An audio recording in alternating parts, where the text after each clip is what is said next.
Welcome back to the third and final key concept in Topic 5, a critical practice theory. This presentation builds on the idea that education is informed by a range of theories. In the last topic, or in the last concept in this topic, you heard about some of these. There are many more. What I hope you are gleaning from this topic so far is that theories of education are as old as mankind, and that these have been formed, reformed, and transformed across millennia. Returning to our definition of education, that education is a process by which children and young people and adults are initiated into forms of understandings, sayings, modes of actions, doings, and ways of relating to one another and the world, relatings, that foster individual and collective self-expression and self-development. As such, educational practices are orientated toward the good for each person and the good for mankind. This presentation is going to take you to the theory where that definition comes from. This is detailed in your text, and you've heard me talk about the theory in past presentations, so I'll leave it to Cheryl Reynolds from the University of Huddersfield to provide a succinct overview of a relatively new theory of education called the theory of practice architectures. Praxis, practice and practice architectures. Here we're going to introduce the ideas of Kemmis et al. In their 2014 book, Changing Practice, Changing Education. And the title of that work is significant because it sums up the author's central concern, which is to look closely at education, what it is, what it isn't, what it's for, and how we might study and shape it. And they argue that education has outcomes that are of significance for the whole world as well as for individual participants within it. And that the fundamental purpose of education is to help people to live well in a world worth living in. So shaping both our individual and our collective destinies. And we do this as educators, it is argued, by developing our learners' ability to say things well, to do things well, and to relate well to other people and to the world at large. And it's really this trio of things that help us to progress towards that overriding purpose or project of the whole undertaking of education.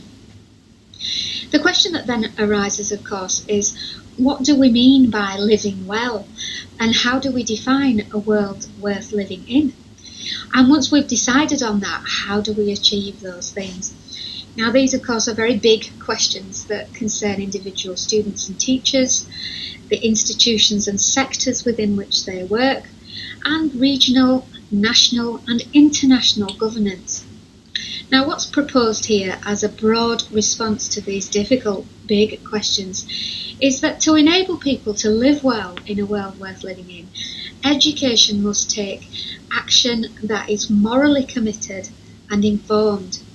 And this is one definition of the word praxis, that is something that should happen in the world.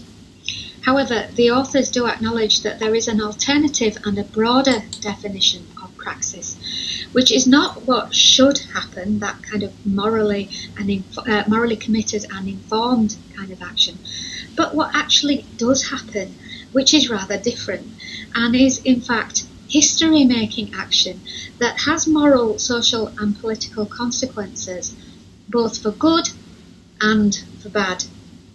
And it's that bad potential or difficult aspect of praxis that chemists suggest is why we need to look more carefully and with a critical eye at our own practices, what we do, what we say, and how we relate to others and to the world in general. And only through doing this can we achieve praxis in the best sense of the word, with those positive outcomes that we might aspire to. So what we need, they argue, is to shed light on what is hidden in plain view in our practices. And what they argue is that this will increase our ability to achieve excellent outcomes for individuals and for the whole world. So, how do we go about doing this very ambitious thing?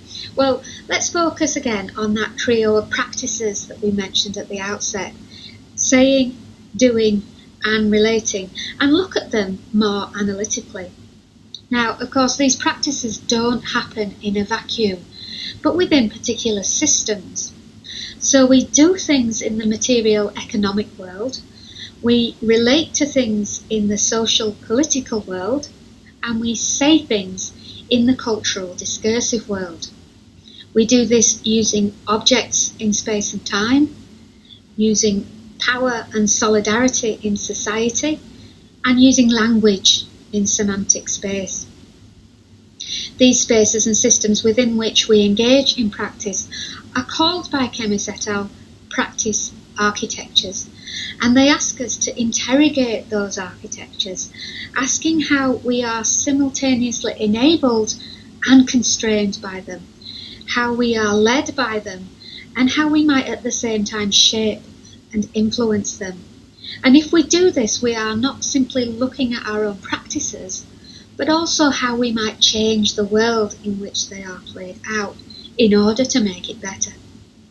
So, for example, the rooms in which we teach, the physical resources to which we have access and how they are shared out and arranged, the timetables we work to, the rules, policies and hierarchies of our institutions and governments, and the distribution of power that those structures determine, and also the language to which we have access and how we use it, both to empower and to disempower our learners.